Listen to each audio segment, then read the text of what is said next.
This trip to Spain has completely broken the Real Housewives of Miami. It's only a 4-hour bus ride from Seville to Marbella, but a 22-minute flight has wreaked havoc on the entire cast of the Real Housewives of Miami. This is what anti-public transit propaganda does to a community.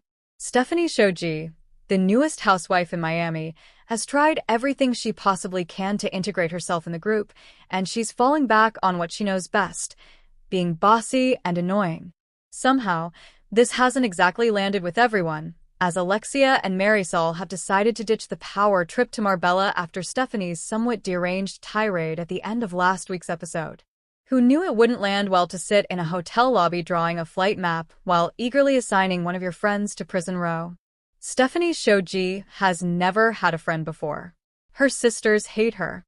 Her closest tie to the group is Larsa Pippen, who would be unable to prove she has emotions in a court of law.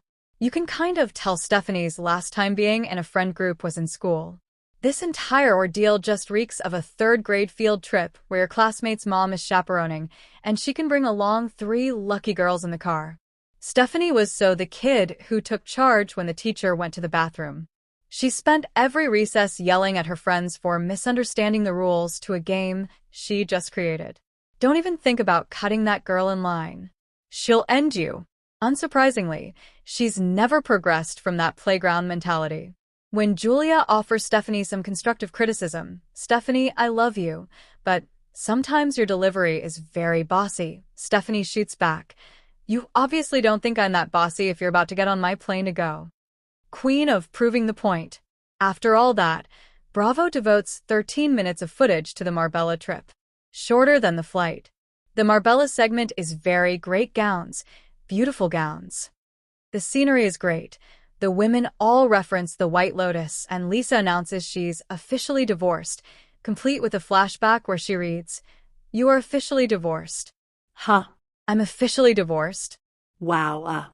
Okay. Something about that will sit with me for a long time. And that's about all the Marbella scenes offer. Back in Seville, the ladies don flamenco dresses to have a big blowout in the Plaza de España, which feels like a culmination of everything the Real Housewives of Miami have built up to. It's cinematic, chaotic, and a cutting come down from the scene just minutes before, where the women celebrated Stephanie's birthday. You know, she doesn't have a lot of girlfriends, so this is really special for her, Gertie says, delivering an accidentally vicious dig.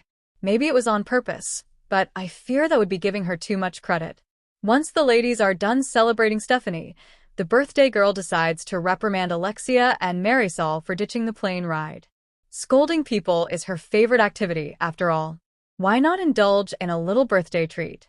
Stephanie's fights with Alexia all go in the same exact direction, where 2 total divas speak over each other with little to no desire to hear the other side.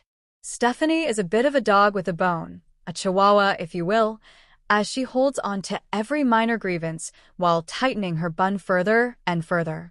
Her people skills, they're just not good. Some would call them bad.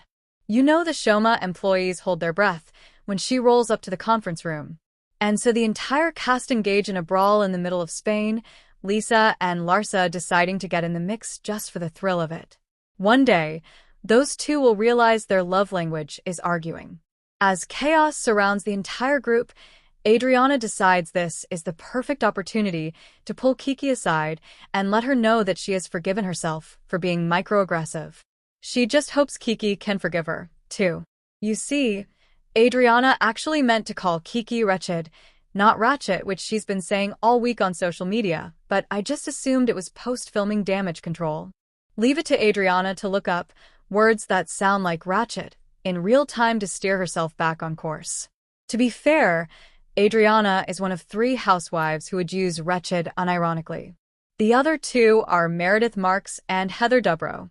Thus, the women return to the hotel in such tatters that Marisol confides in Adriana. Talk about swinging the cast back in your favor. Adriana's background in galleries clearly taught her a thing or 2 about the art of persuasion. Adrianators, we're back in the green. Really, is it important to focus on if Adriana is racist, or if Kiki is ageist, or if Marisol and Alexia are classist towards the rich? What actually matters is that some random man died, and his funeral parade is on the street next to the hotel. Is that the smell of death? God is speaking to us. Lisa announces, before Alexia delivers a gorgeous confessional about how the group needs to come to Jesus. You see, when you assign the narrator role to a true confessionalist, everything comes together. Now the group can finally go forth in peace, letting worldly worries wash to the wayside. To that point, Stephanie has realized that feuding with Alexia is futile, and she's putting down her sword, only to turn her sights toward the real master of disaster, Marisol. Could the sniper from the side finally be taken to task? This girl boss is about to put her hair up in a messy bun and handle it. Hope you enjoyed that 40-second reprieve from the drama.